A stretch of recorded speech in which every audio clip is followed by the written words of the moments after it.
दोस्तों आज के इस वीडियो में बिहार बोर्ड क्लास 6 हमारी दुनिया भाग 1 कक्षा 6 अध्याय 6 इस अध्याय का नाम है पृथ्वी और ग्लोब। तो दोस्तों आज के इस वीडियो में हम लोग इस अध्याय का प्रश्न उत्तर को करेंगे। तो दोस्तों इस अध्याय का प्रश्न उत्तर करने से पहले हम इस पाठ का सारांश के रूप में थोड़ा सा अध्ययन करेंगे, उसके बाद इस पाठ का हम प्रश्न उत्तर को करेंगे। तो आइए इसको देखते हैं, पढ़ते हैं एक साथ। देखिए यहाँ पे लिखा हुआ है, किसी भी स्थान पर खड़े होकर अगर दूर तक निगाही डाली जाए तो ऐसा लगेगा कि कुछ दूरी पर ज़मीन और आसमान आपस में मिल रहे हैं। इसे क्या कहते हैं? तो इसे हम लोग क्षितिज कहते हैं। ऐसा इसलिए नज़र आता है क्योंकि हमारी पृथ्वी क्या है? गोल है। तो आपको पता होगा कि जब आप किसी स्थान पर खड़े हो जाते हैं और वहाँ से दूर तक निगाहें डालते हैं तो आपको ऐसा लगता है कि कुछ दूरी पर ज़मीन और आसमान आपस में क्या है? मिला हुआ है। तो इसे हम लोग क्या कहते हैं? क्षितिज कहते हैं। ऐसा किस लिए होता है? ऐसा इसलिए होता है क्योंकि पृथ्वी हमारा क्या है? गोल है।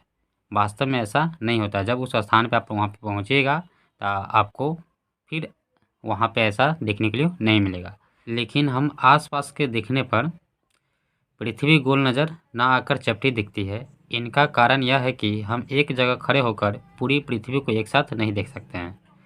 जब आप एक जगह खड़े हो जाइएगा और चाहिएगा कि पृथ्वी को देख लें तो आप पूरी पृथ्वी को नहीं देख सकते हैं। अगर हम चाँद या उपग्रह पर जाकर पृथ्वी को देखते हैं तो पृथ्वी भी चाँद जैसी दिखाई देती है। अगर आप चाँद पे चले जाइए तो वहाँ से जब पृथ्वी को देखिएगा तो जिस प्रकार पृथ्वी से आपको चाँद दिखाई देता है, ठीक उसी प्रकार चाँद से पृथ्वी कैसा दिखेगा? तो बिल्कुल चाँद की तरह दिखाई देगा। क्योंकि पृथ्वी भी चंद्रमा की तरह क्या है? गोल है, परंतु आकार में क्या है? चंद्रमा से बड़ी है। पृथ्वी भी चंद्रमा की तरह क्या है? गोल है, लेकिन पृथ्वी जो है चंद्रमा से आकार में क्या है? बड़ी है। उसके बाद थोड़ा और देखिए, चंद्रमा पर पहुंचने वाले पहले व्यक्ति अमेरिका के नील आर्मस्ट्रांग थे। चंद्रमा पर जो सबसे पहले व्यक्ति गए थे, कौन गए थे? तो नील आर्मस्ट्रांग गए थे, जो अमेरिका के निवासी थे। उन्हें चाँद से पृथ्वी ठीक वैसे ही दिखाई दे रही थी जैसे पृथ्वी से चाँद। पृथ्वी भी वहाँ से चाँद की तरह ही आकाश में टंगी गोल गेंद की तरह दिखाई देती है। फ़र्क इतना है कि पृथ्वी वहाँ से नीली दिखाई देती है।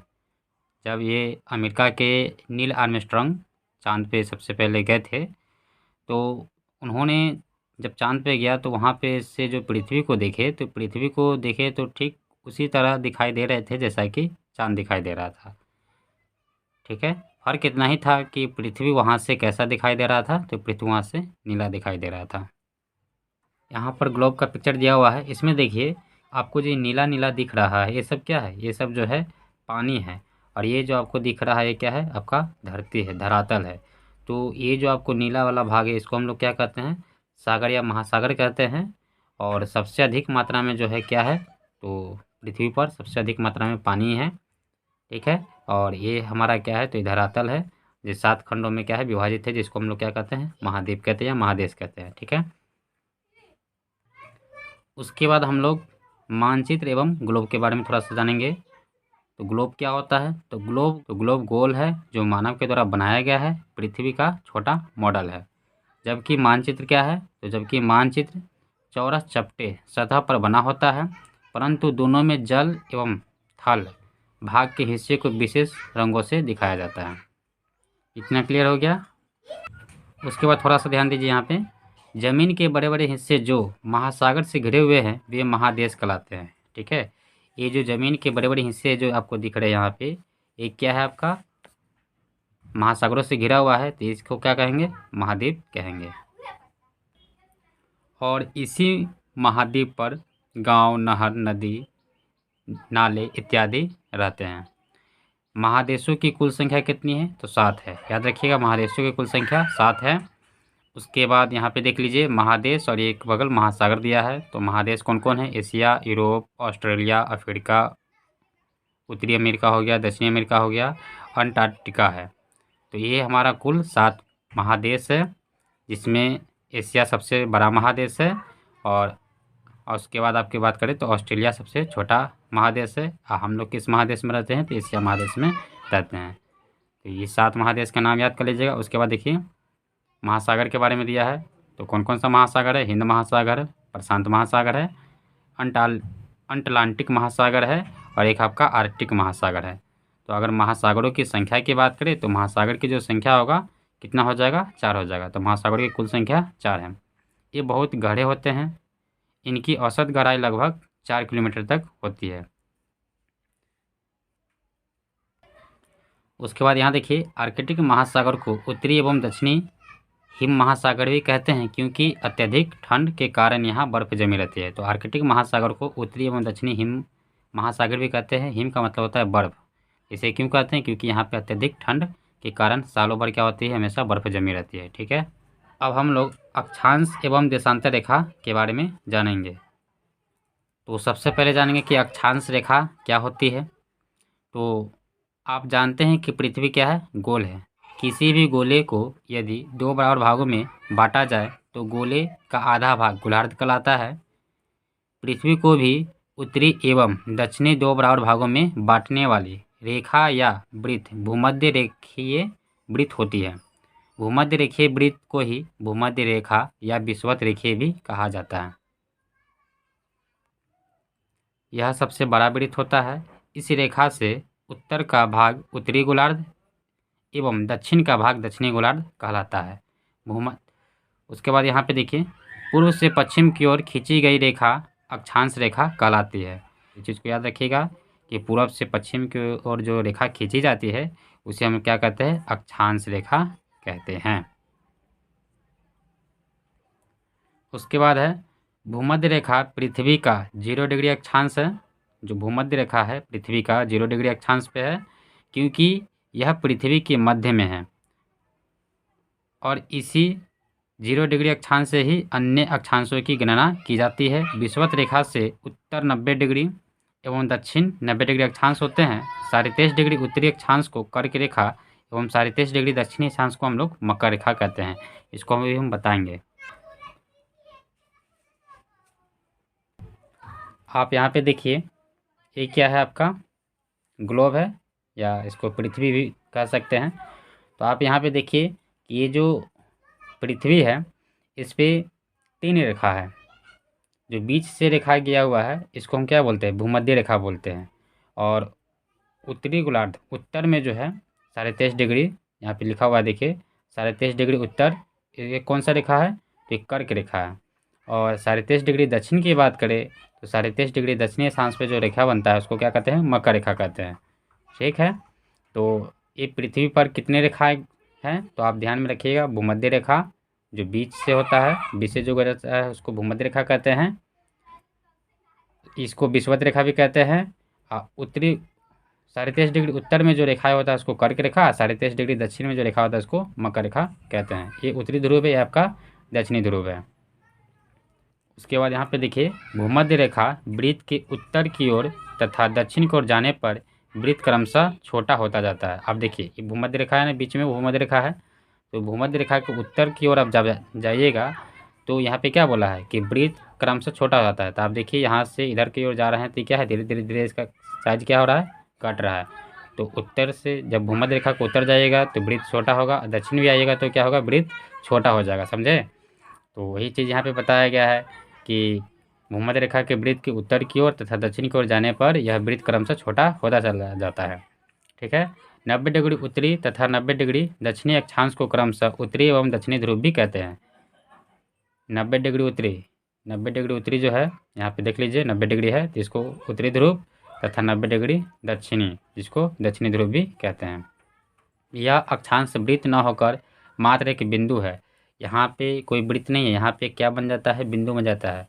ठीक है, उत्तरी ध्रुव का 90 डिग्री यहाँ पे होता है, उत्तरी ध्रुव का बिंदु है, आपका दक्षिणी ध्रुव का बिंदु है। तो वही चीज़ यहाँ पे बताया गया, यह अक्षांश वृत्त न होकर क्या है? मात्र एक बिंदु होता है। ठीक है, अक्षांश रेखाओं की कई विशेषता होता है। थोड़ा सा पहले और इसको डिटेल से समझ लीजिए अक्षांश रेखा क्या होता है। देखिए ये आपको क्या है? पृथ्वी है। तो यहाँ पे जो रेड आपको जो रेखा दिख रहा है ना, पूरब से पश्चिम की ओर ऐसे ऐसे, तो ये हमारा क्या है? ये हमारा जो है ये अक्षांश रेखा है। याद रखिएगा, पृथ्वी पर ऐसा रेखा जो पूरब से पश्चिम की ओर खींचा जाता है उसे हम क्या कहते हैं? अक्षांश रेखा कहते हैं। और इस चीज़ को भी ध्यान में रखिएगा कि ये जो रेखा है इसकी बीच की दूरी क्या होता है, समान होता है। यहाँ से लेकर यहाँ तक, यहाँ से यहाँ तक की जो दूरी होगा क्या होगा, समान होगा। ठीक है, तो वही हमको इसकी विशेषता के बारे में पढ़ना है। यहाँ पे लिखा हुआ है कि अक्षांश रेखा की कई विशेषता होती है। क्या विशेषता है पहले देखिए। ये रेखाएं पूर्व से पश्चिम की दिशा में विषुवत रेखा के समांतर खींची जाती है। देखिए आपका कौन सी रेखा है, विषुवत रेखा है ना, ऐसे पूर्व से पश्चिम की ओर। तो यहाँ पे बताया है कि यह रेखा जो है पूर्व से पश्चिम की दिशा में विषुवत रेखा के समांतर खींची जाती है। ठीक है, दोनों अक्षांशों के बीच की दूरी समान होती है। अभी मैंने जस्ट बताया कि दोनों अक्षांश जो है, ये भी अक्षांश ये भी अक्षांश है, तो इसके बीच की दूरी क्या है, समान है। ठीक है, उसके बाद है कि विषुवत वृत्त से ध्रुव की ओर जाने पर वृत्त छोटे हो जाते हैं। इधर देखिए, इधर की ओर जैसे जैसे बढ़ रहे हैं वृत्त क्या हो रहा है, यहाँ पे देखिए छोटा वृत्त है, फिर उससे बड़ा है, फिर उससे बड़ा है, तो धीरे धीरे क्या हो रहा है, इधर जैसे जैसे बढ़ेगा तो क्या हो जाएगा, छोटा हो जाएगा। तो वही चीज़ यहाँ पे बताया गया है। ठीक है, अनंतः ध्रुव एक बिंदु के रूप में होता है। उत्तरी ध्रुव, दक्षिणी ध्रुव। ध्रुव यहाँ पे एक बिंदु के रूप में होता है, इसकी एक विशेषता हो गई। उसके बाद है कि सभी अक्षांश रेखा की लंबाई समान नहीं होती है। जितनी भी अक्षांशीय रेखा है, देखिए ये बीच से गुजरा हुआ है तो इसकी लंबाई ज़्यादा है। ये थोड़ा ऊपर से गुजरा है तो इसकी लंबाई घट रही है। फिर इसकी लंबाई क्या हो रही है, घट रही है। इसकी लंबाई भी घट रही है और फिर इसकी लंबाई भी क्या है, यहाँ पे घट रही है। तो इसीलिए यहाँ पे बताया गया है इसकी विशेषता में कि सभी अक्षांश रेखा की लंबाई समान नहीं होती है। इसकी बीच की दूरी समान है लेकिन इसकी जो लंबाई है वो समान नहीं होती। चीज़ को याद रखिएगा। तो हम लोगों ने अक्षांश रेखा के बारे में जान लिया। अब देशांतर रेखा के बारे में जानेंगे कि देशांतर रेखा क्या होता है। देशांतर रेखाएं ग्लोब पर उत्तरी ध्रुव से दक्षिणी ध्रुव को जोड़ती हुई रेखा खींची गई है। आप यहाँ पे देख लीजिए, पहले ये उत्तरी ध्रुव है, ये आपका दक्षिणी ध्रुव है। तो उत्तरी ध्रुव से दक्षिणी ध्रुव पर जोड़ती हुई रेखा देखिए, यहाँ से यहाँ तक, यहाँ से यहाँ तक, ऐसे ऐसे है ना। तो ये जो है आपका क्या है, यही आपका क्या है, देशांतर रेखा है। ठीक है, तो देशांतर रेखा क्या होता है, देखिए ग्लोब पर उत्तरी ध्रुव से दक्षिणी ध्रुव को जोड़ती हुई रेखाएं खींची गई है। ये सभी लंबवत रेखा देशांतर रेखा है। दिख रहा है ना, यहाँ से उत्तरी ध्रुव से दक्षिणी ध्रुव की ओर जो रेखा खींची जाती है लंबवत के रूप में, ये सभी रेखाएं क्या है, देशांतर रेखा है। ठीक है, समझ में आ गया। अब थोड़ा सा और आगे देखिए, किसी भी स्थान को सही स्थिति और समय का पता लगाने के लिए इन रेखाओं का सहारा लेना पड़ता है।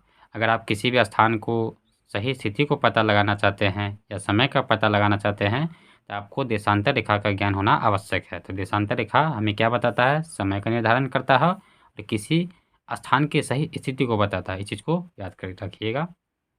उसके बाद देखिए, पृथ्वी का आकार गोल है, सबको पता है, आपको भी पता है, जो एक वृत्त के समान है। पृथ्वी का आकार गोल है, कैसा है, तो वृत्त के समान है। और आपको पता है कि एक वृत्त में कितना डिग्री होता है, 360 डिग्री होता है। इसी आधार पर पृथ्वी पर 360 देशांतर रेखाएं खींची जा सकती है। याद रखिएगा, पृथ्वी पर कितनी देशांतर रेखा, तो ये हमारा पृथ्वी है। इस पृथ्वी पर ऐसे वाला जो देशांतर रेखा होता है जो उत्तरी ध्रुव से दक्षिणी ध्रुव की ओर खींचा जाता है, ये कितना, 360 देशांतर रेखा खींची जा सकती है। तो आपसे क्वेश्चन पूछा जाएगा कि पृथ्वी पर कितने देशांतर रेखा खींची जा सकती है, तो क्या होगा आंसर, 360 देशांतर रेखाएं खींची जा सकती है। इनमें 2 देशांतर रेखा महत्वपूर्ण मानी जाती है। कौन कौन सी है, एक 0 डिग्री है, एक आपका 180 डिग्री देशांतर रेखा है। 0 डिग्री देशांतर को प्रधान देशांतर रेखा या प्रधान मध्याह्न रेखा कहते हैं। ठीक है, और 180 डिग्री देशांतर रेखा को हम लोग अंतर्राष्ट्रीय तिथि रेखा कहते हैं। ठीक है, आप देखिए यहाँ पे ये जो 0 डिग्री बोला है ना, देशांतर रेखा जो है, इसको हम लोग क्या बोलते हैं, इसको हम लोग बोलते हैं प्रधान देशांतर रेखा या प्रधान मध्याह्न रेखा। ठीक है, ये जो आपको बीच में दिख रहा है मोटा सा लंबा सीधा, ये आपको क्या है, प्रधान देशांतर रेखा है। ये चीज़ को याद रखिएगा। और ये जो साइड साइड में आपको दिख रहा है ऐसे, ये देखिए ये है ना, और इधर से भी दिख रहा है साइड साइड से, इसको हम लोग क्या बोलते हैं, ये आपका 180 डिग्री देशांतर रेखा है, जिसको हम लोग अंतर्राष्ट्रीय तिथि रेखा भी कहते हैं। ठीक, समझ में आ गया। आप पिक्चर के माध्यम से समझने की कोशिश कीजिए। ये जो आपको उत्तर से दक्षिण ध्रुव जो है, तो उत्तर से दक्षिणी ध्रुव की ओर जो रेखा खींची जाती है ये हमारा देशांतर होता है। और पूरब से पश्चिम की ओर ऐसे ऐसे आपको जो रेड वाला दिख रहा है ये आपका क्या होता है, अक्षांशीय रेखा होता है। ठीक है, उसके बाद देखिए देशांतर रेखा की कई विशेषता है। जिस तरह हम अभी अक्षांशीय रेखा की विशेषता पढ़े हैं, ठीक उसी प्रकार देशांतर रेखा की कई सारा विशेषता होता है, उसके बारे में हम लोग पढ़ेंगे।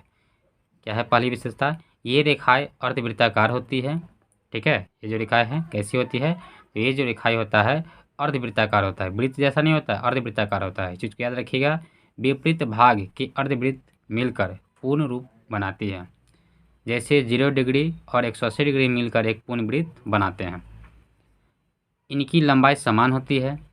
ये जो आपको देशांतर रेखा है, तो इस सब की लंबाई क्या होगा, समान होगा। इस चीज़ को याद रखिएगा, इसकी विशेषता में आ जाएगा कि देशांतर रेखा की लंबाई क्या होती है, समान होती है। इनकी संख्या 360 है। ठीक है, देशांतर रेखा कितने हैं, तो यहाँ पे मैंने जस्ट बताया कि देशांतर रेखा 360 है, इसलिए यहाँ पे बोला है कि इनकी संख्या 360 है। विषुवत वृत्त पर इनके बीच की दूरी सबसे अधिक होती है। ठीक है, विषुवत वृत्त की अगर बात किया जाए तो विषुवत वृत्त पर इनकी बीच की दूरी सबसे अधिक होती है। यहाँ पे इनके बीच की दूरी क्या होगा, सबसे अधिक होगा। ठीक है, लेकिन जैसे जैसे हम ध्रुवों की ओर जाते हैं इनकी बीच की दूरी कमी होती जाती है। जैसे जैसे आप ध्रुव की ओर इधर जाइएगा तो इनके बीच की दूरी क्या हो जाएगा, कम जाएगा। यहाँ पे देखिए वही यहाँ पे बताया है, क्या बताया है कि विषुवत वृत्त पर इनके बीच की दूरी सबसे अधिक होती है। ये विषुवत वृत्त है ना, तो यहाँ पे क्या है, बीच की दूरी सबसे अधिक है। ठीक है, ऐसे आप देख सकते हैं इसके बीच की दूरी सबसे अधिक है। लेकिन जैसे जैसे आप ध्रुव की ओर इधर की ओर जाते जाइएगा, ध्रुव की ओर, तो इसकी बीच की दूरी क्या हो जाएगा, कम जाएगा। ध्रुवों पर ये सभी रेखाएं मिल जाती है। ध्रुव पर जाके देखिए सभी रेखाएं यहाँ पे क्या हो गया, आपस में मिल गया तथा एक बिंदु के समान हो जाती है। यहाँ के बाद है, पृथ्वी पर किसी स्थान की स्थिति दर्शाने तथा समय निश्चित करने के लिए देशांतर रेखा का ज्ञान होना आवश्यक है। उसके बाद देखिए, सूर्य के सामने घूमती हुई पृथ्वी को एक देशांतर से दूसरे देशांतर तक पहुँचने में 4 मिनट का समय लगता है। ये जो देशांतर है, यहाँ से लेकर यहाँ तक पहुँचने में इसको कितना मिनट का समय लगता है, 4 मिनट का समय लगता है। तो ये यहाँ पे बताया गया है कि सूर्य के सामने घूमती हुई पृथ्वी को एक देशांतर से दूसरे देशांतर तक पहुँचने में 4 मिनट का समय लगता है, इसको याद रखिएगा। देशांतर रेखाएं तिथि निर्धारण में भी सहायक होती है। ठीक है, ये समय तथा स्थान की स्थिति को दर्शाने में तो सहायक होबे करती है, उसके साथ साथ देशांतर रेखा जो है तिथि के निर्धारण में भी सहायक होती है या सहायता देती है। चीज़ को याद रखिएगा। 180 डिग्री देशांतर रेखाएं को सामान्यतः अंतर्राष्ट्रीय तिथि रेखा भी कहा जाता है। ठीक है, 180 डिग्री देशांतर रेखा को क्या कहा जाता है, तो सामान्यतः अंतर्राष्ट्रीय तिथि रेखा भी कहा जाता है। इस रेखा से पश्चिम जाने पर एक तिथि बढ़ा दी जाती है। जब इस रेखा से पश्चिम जाइएगा तो पश्चिम जाने पर क्या हो जाएगा, यहाँ पे देखिए इस रेखा से जब पश्चिम जाइएगा तो एक तिथि क्या होगा, बढ़ा दी जाती है। उसके बाद यहाँ पे देखिए, रेहाना एक लड़की है जो गुरुजी से कुछ सवाल करती है। क्या सवाल है कि गुरुजी, पृथ्वी पर बनी ये रेखाएं क्या लोगों के आने जाने से मिट नहीं जाती होगी। तो गुरुजी ने स्नेहपूर्वक भाव से रेहाना को देखे और बोले, क्या बोले कि ये सभी रेखाएं काल्पनिक होती है। ठीक है, जिस प्रकार आप अपने मस्तिष्क में किसी भी वस्तु को चित्र बना सकते हैं, उसी प्रकार यह भी कल्पना की गई है। वास्तव में यहाँ पे जो आपको हम रेखा पढ़ाएं, इस अक्षांश रेखा क्या होता है, देशांतर रेखा क्या होता है, तो पृथ्वी पर खींचा नहीं गया है, ये क्या है, काल्पनिक रेखा है, एक तरह से कल्पना की गई है। ठीक है, तो वही चीज़ यहाँ पे बताने का प्रयास किए हैं गुरुजी कि वास्तव में ये रेखाएं पृथ्वी पर नहीं हैं। अक्षांश रेखाओं से हम किसी भी स्थान का तापमान का पता लगा सकते हैं तथा देशांतर रेखाओं से समय का। ठीक है, जहाँ अक्षांश एवं देशांतर रेखा मिलती है उससे उस स्थान की स्थिति का पता कर सकते हैं। उसके बाद हम लोग पृथ्वी के कटिबंध के बारे में पढ़ेंगे। ठीक है, पृथ्वी को इन्हीं अक्षांश रेखाओं के आधार पर 3 कटिबंधों में बांटे गए हैं। ठीक है, तो पृथ्वी पर कितने कटिबंध है, तो पृथ्वी पर 3 कटिबंध है कि कर्क एवं मकर रेखाओं के बीच अन्य अक्षांशों की तुलना में सबसे अधिक गर्मी पड़ती है, जिसके कारण इसे उष्ण कटिबंध कहा जाता है। और यहाँ दिन और रात की स्थितियाँ क्या होती है, सालों भर होती है और सूर्य की किरण लंबवत पड़ती है। तो यह इसके क्या हो गया, उष्ण कटिबंध की विशेषता हो गया कि यहाँ पे सूर्य की किरण क्या पड़ती है, तो लंबवत पड़ती है। ठीक है, सालों भर लंबवत पड़ती है, जिसके कारण यहाँ पे सबसे अधिक गर्मी पड़ता है। और दिन और रात की स्थितियाँ क्या होती है, सालों भर रहती है ना, सालों भर दिन रात यहाँ पे होते रहते हैं। उसके बाद है कर्क एवं मकर रेखा के बाद उत्तरी गोलार्ध में उत्तरी ध्रुव वृत्त तथा दक्षिणी गोलार्ध में दक्षिणी ध्रुव वृत्त के बीच वाले क्षेत्र में तापमान मध्यम रहता है ना। तापमान यहाँ पे सामान्य रहता है। यहाँ जाड़े में सर्दी पड़ती है तथा गर्मी में गर्मी पड़ती है। ठीक है, तो उसे हम क्या कहेंगे, समशीतोष्ण कटिबंध।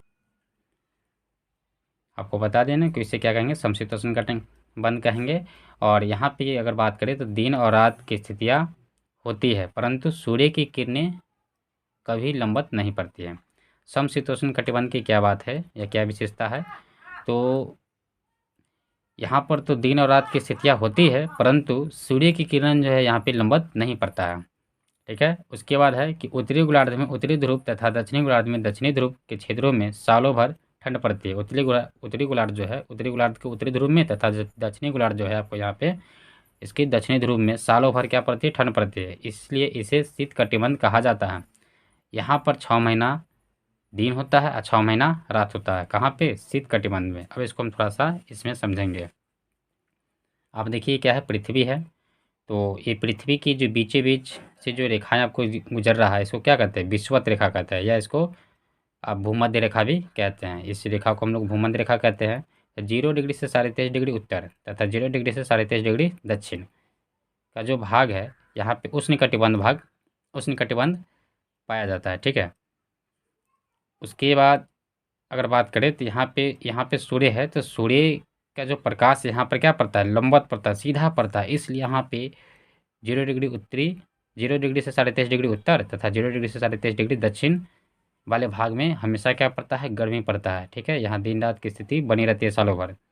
ठीक है, उसके बाद 23.5 डिग्री उत्तर से 66.5 डिग्री उत्तर की अगर बात किया जाए तो यहाँ पे सूर्य के जो प्रकाश होता है लंबवत न पड़ के तिरछी पड़ती है। इसलिए यहाँ पे ठंडा और गर्मी दोनों सामान्य होता है। ठीक है, यहाँ पे ग्रीष्म में अगर ऋतु की बात करें तो ग्रीष्म ऋतु में तापमान अधिक हो जाता है, और इस शरद ऋतु की बात करें तो यहाँ पे ठंड भी रहती है। तो यहाँ पे समशीतोष्ण कटिबंध हो जाएगा। ठीक, याद रखिएगा। और यहाँ पे दिन और रात की स्थिति बनी रहती है, परंतु सूर्य की किरण जो यहाँ पे लंबवत नहीं पड़ता है। 23.5 डिग्री उत्तर से 66.5 डिग्री उत्तर, इधर 23.5 डिग्री दक्षिण से 66.5 डिग्री दक्षिण, दोनों स्थिति में यहाँ पे क्या पाया जाता है, तो समशीतोष्ण कटिबंध पाया जाता है। उसके बाद बात करें तो 66.5 डिग्री से उत्तरी ध्रुव तक यानी 90 डिग्री की बात किया जाए, और इधर 66.5 डिग्री से दक्षिणी ध्रुव तक जो कटिबंध पाया जाता है उसको शीत कटिबंध कहा जाता है। यहाँ पर क्या है कि 6 महीना दिन रहेगा और 6 महीना रात रहेगा। ये जो है बर्फीला क्षेत्र है, यहाँ पे सालों भर बर्फ जमे रहते हैं। क्यों, क्योंकि यहाँ पे सूर्य की किरण नहीं जाता है, यहाँ पे सूर्य की किरण नहीं पड़ पाता है। ठीक है, तो दोस्तों इस प्रकार हम इस पाठ को पढ़ लिए। अब इसका हम प्रश्न उत्तर को करेंगे। वीडियो थोड़ा सा लंबा हो गया है तो धैर्य बनाए रखिए।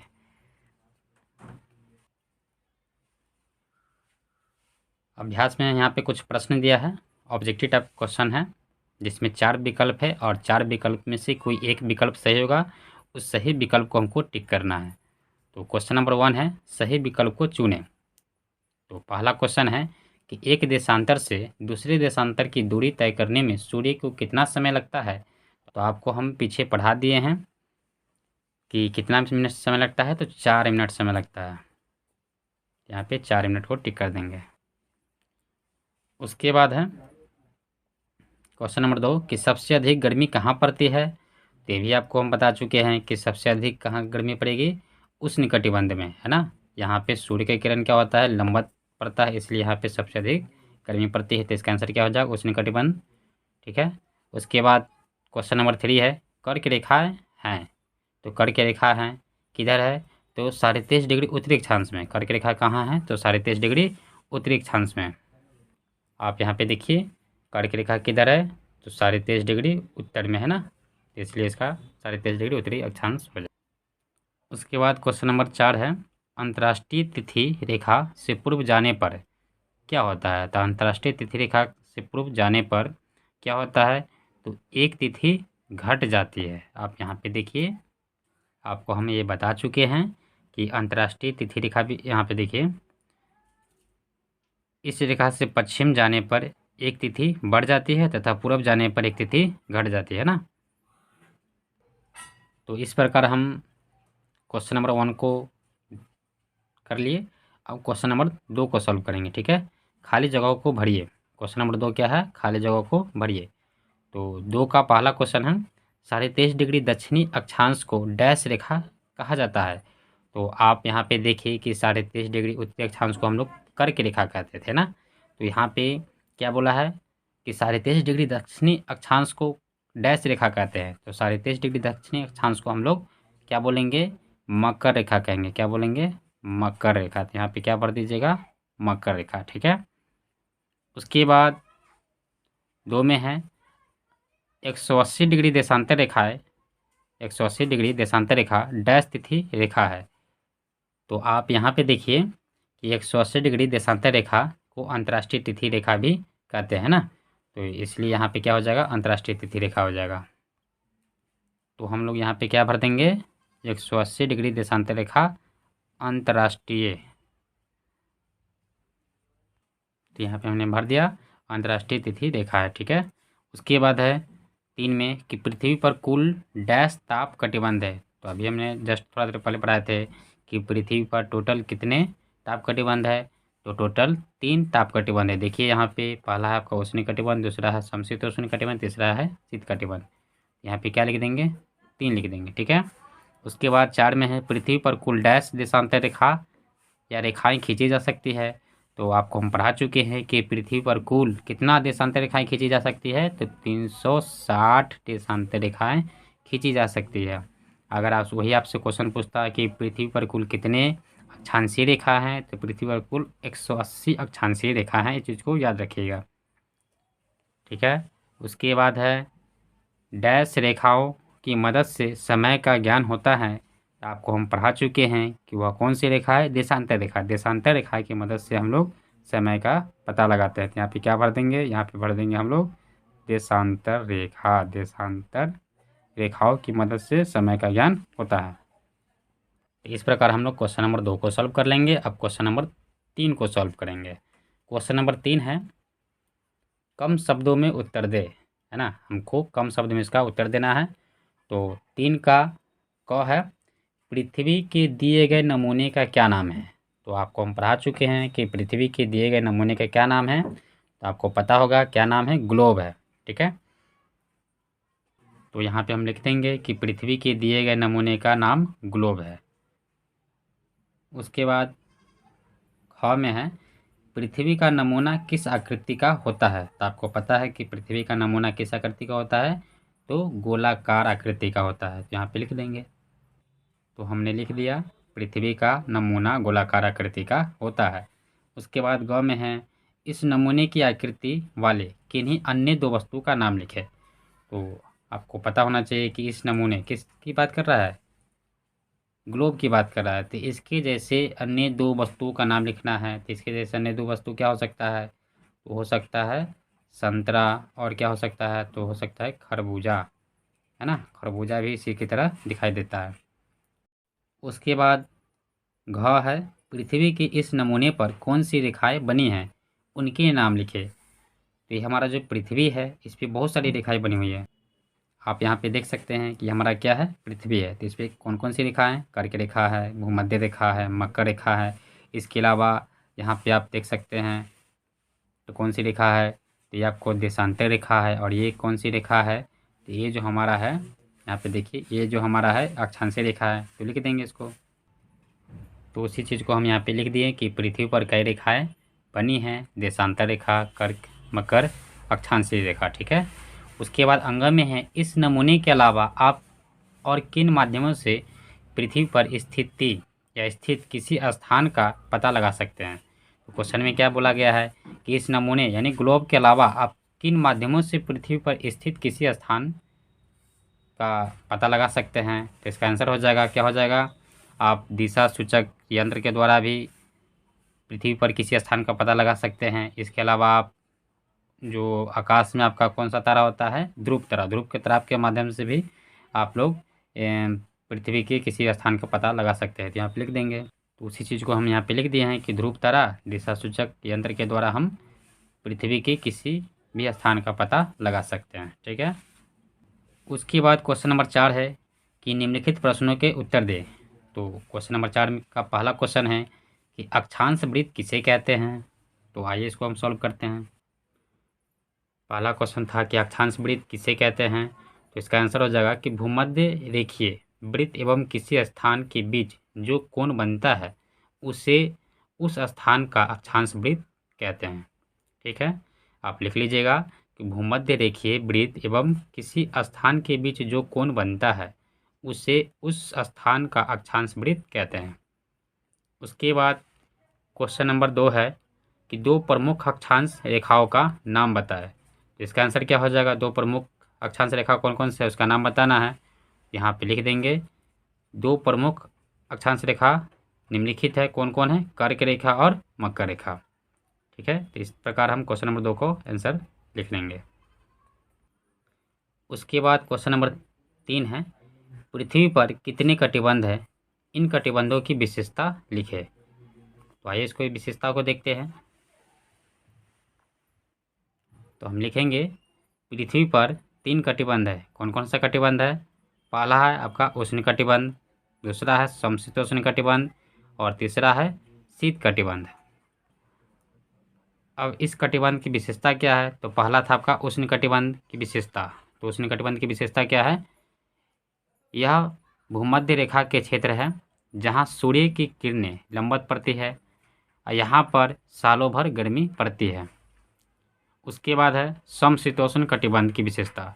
तो समशीतोष्ण कटिबंध की विशेषता क्या है, यहाँ सूर्य की किरणें थोड़ा तिरछी पड़ती है या तिरछे पड़ती है जहाँ पर तापमान बराबर होता है। ठीक है, यानी सामान्य रूप से कहे तो सामान्य गर्मी और सामान्य ठंडा होता है। ठीक है, उसके बाद शीत कटिबंध था। तो शीत कटिबंध की विशेषता क्या है, तो इन क्षेत्रों में सूर्य की किरणें काफ़ी तिरछी पड़ती है।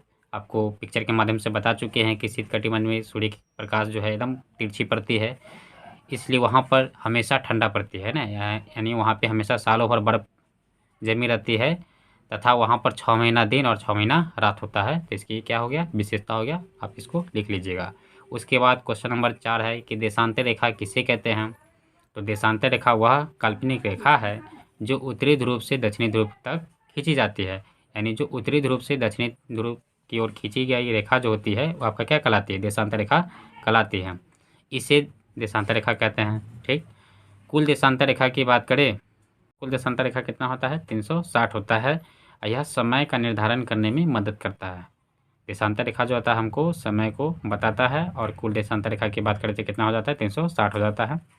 उसके बाद क्वेश्चन नंबर 5 है प्रधान मध्याह्न रेखा क्यों महत्वपूर्ण है। तो प्रधान मध्याह्न रेखा क्यों महत्वपूर्ण है, आइए इसको देखते हैं। इसका आंसर हो जाएगा एक वृत्त में 360 डिग्री होते हैं, इसी आधार पर 360 डिग्री देशांतर रेखाएं खींची जा सकती है, इसलिए प्रधान मध्याह्न रेखा महत्वपूर्ण होती है। उसके बाद क्वेश्चन नंबर 6 है अक्षांश रेखाओं तथा देशांतर रेखा की कुल संख्या कितनी है। तो अक्षांश रेखाओं की संख्या कितनी है, 180 डिग्री है।